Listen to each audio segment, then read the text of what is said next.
The professional fishers are in the pockets of the Labor government with their manifesto for rezoning and access for fishing in marine parks, including the Wills Creek Conservation Park. Small South Australian regional communities like Price will be devastated if the pros get their way. Well, to the future of Price, it's extremely vital because it's virtually our lifeblood. As far as dragging tourists into the town, it's the only thing we've got to bring tourists in. And the creek itself is vital because it's such a nursery area. What would happen to the place if netting was allowed in Wills Creek? I think it'd be the end of it, really, because it's how do I put this? It's the proximity of the area that they can just come in with a small boat, a kayak or whatever, go to the mouth of the creek and just explore that, catch a feed of fish. And we do notice now there are times there is a bit of netting and the fishing drops off, so do the tourists. But I know that some pros in the dead of night or early in the morning do come in and net it.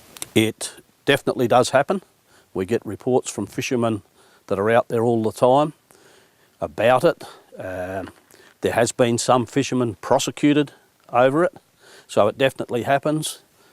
But there's not a real lot we can do apart from notifying the authorities and hoping they'll do something about it. Wills Creek on the western side of Gulf St Vincent has been closed to commercial fishers for 30 to 40 years. The reasons are quite obvious.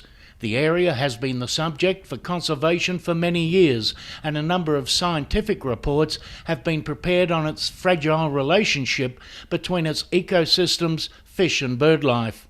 If commercial net fishing were allowed in this fragile intertidal area, then the ramifications could be catastrophic. Recreational fishing is the mainstay of the Price economy.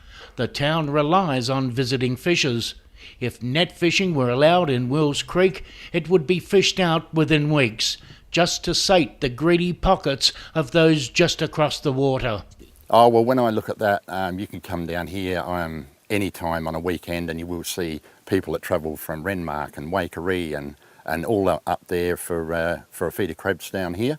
And yeah, like I was saying, or David was saying before, you'd have 90% of the people in the caravan park have got boats and all that, and they work out here. And yeah, you know, it's pretty important that it's kept like it is. Yeah. So it's a financial boon. It is.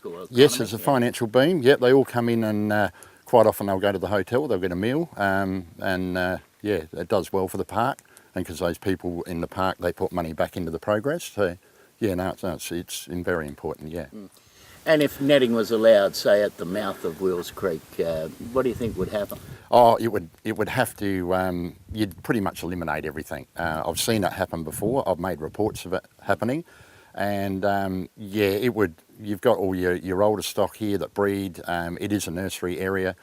You'd have to write everything off. I think once if that come into play. Yeah.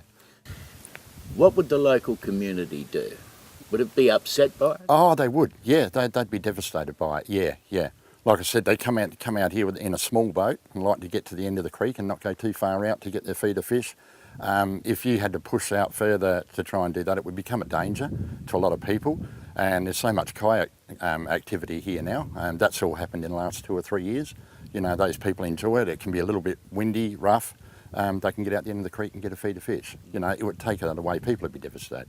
The town is ready for a fight. If the pros want access to Wills Creek, the people of Price will protect their only source of external income, and that's from tourists wanting to catch some crabs and fish. 18 months or so ago, we fought very hard to retain our 2 kilometre radius of no netting.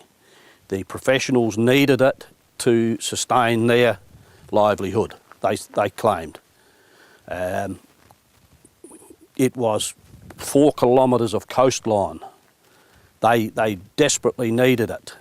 Well, we fought hard to get it retained, and I'm very suspicious that in any new rezoning, that 2 kilometre radius may be taken away from us.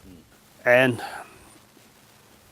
from the info that we get fed to us, you know, because there's always somebody coming in and complaining, oh, the bloody netters are out there again and that sort of thing, and we rang the fisheries and they can't get a boat here because it's at Waruka or somewhere like that. It's always at dead low tide or a tide that's, we can't get out the creek, so they're non-visual, or at night. And, you know, we seem to think, you know, if they've got to do this thing under the cover of night and that sort of thing, they can't be doing it legally.